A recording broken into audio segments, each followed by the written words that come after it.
Bonjour, mon nom est Guillaume Carl, je suis le grand chef national du gouvernement de la Confédération des peuples autochtones du Canada et de la Confédération des peuples autochtones du Canada. Je vous explique.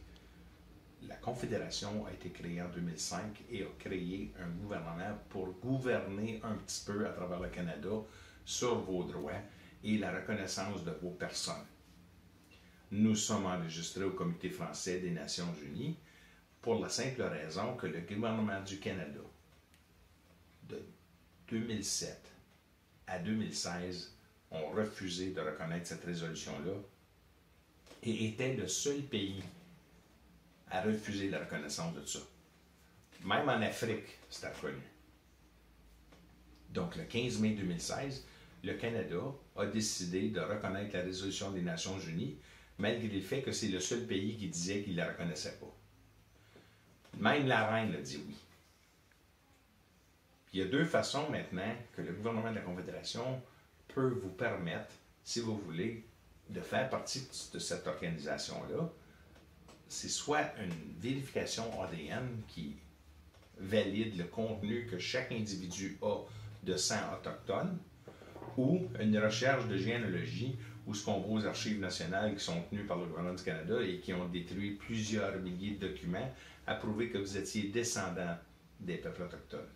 Fait que c'est évident que l'ADN, c'est plus axé exactement vis-à-vis vous autres de comment de sang indien que vous avez.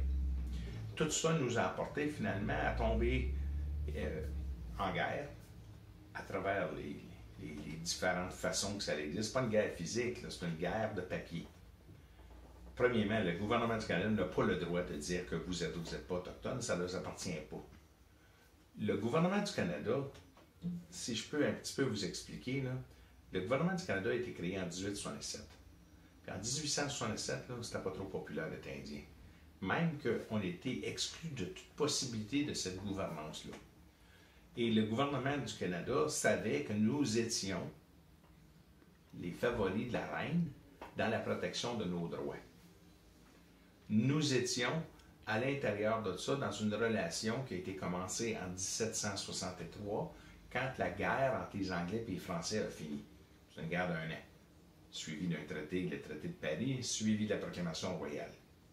Fait que le fait que nous étions les sujets de Sa Majesté, il ne fallait pas de choix à nous autres. Puis là, en 1867, le gouvernement du Canada est créé suite à la recommandation de la Grande-Bretagne, des Anglais qui étaient ici, de former notre propre gouvernement. Mais pas le gouvernement des Indiens, le gouvernement du peuple qui n'est pas indien. Puis eux autres ont pensé que pour ne pas avoir une guerre, si vous voulez, avec la reine, ils vont créer finalement des Indiens statués qui demeureront sur une réserve, mais qui ne sont pas inclus à l'intérieur de la Constitution du Canada. Parce que la Constitution du Canada est simple.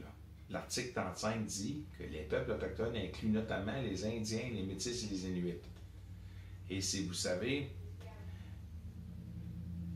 le 14 avril 2016, ça n'existe plus des Métis. Tout le monde est des Indiens, puis tout le monde a les mêmes droits. Donc, ils ne peuvent pas dire que vous avez ou vous n'avez pas un droit, là.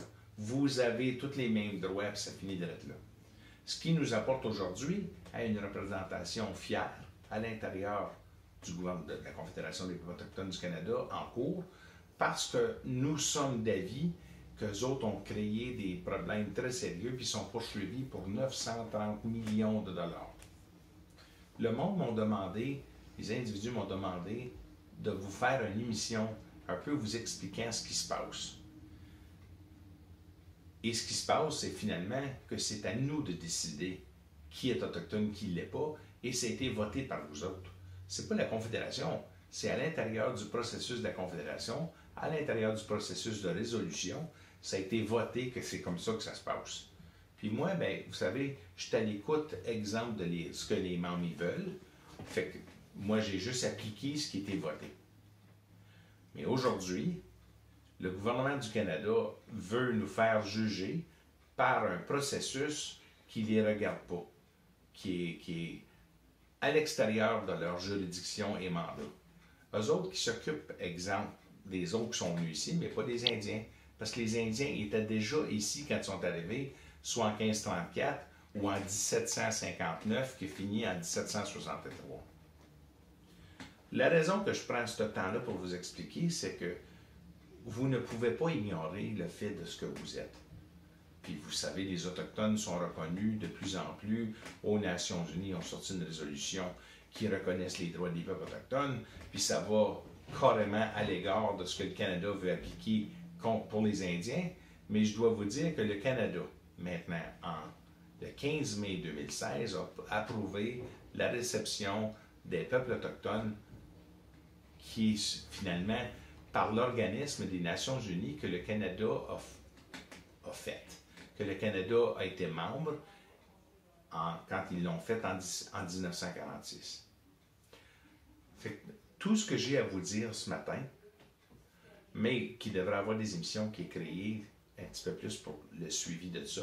Donc le 25 et le 26 mai, excusez, 25-26 juin de cette année, vous devez venir au tribunal exprimer qui vous êtes et le fait que vous n'êtes pas un Anglais, vous n'êtes pas un Français, vous êtes un Indien. Et de là, moi, je suis capable, exemple, après ça, de faire une émission que vous pouvez suivre parce qu'il n'y a pas eu trop de délaissement de votre part à l'égard de qui vous êtes et qui vous serez toujours parce que vous êtes né au monde indien et vous allez décéder indien.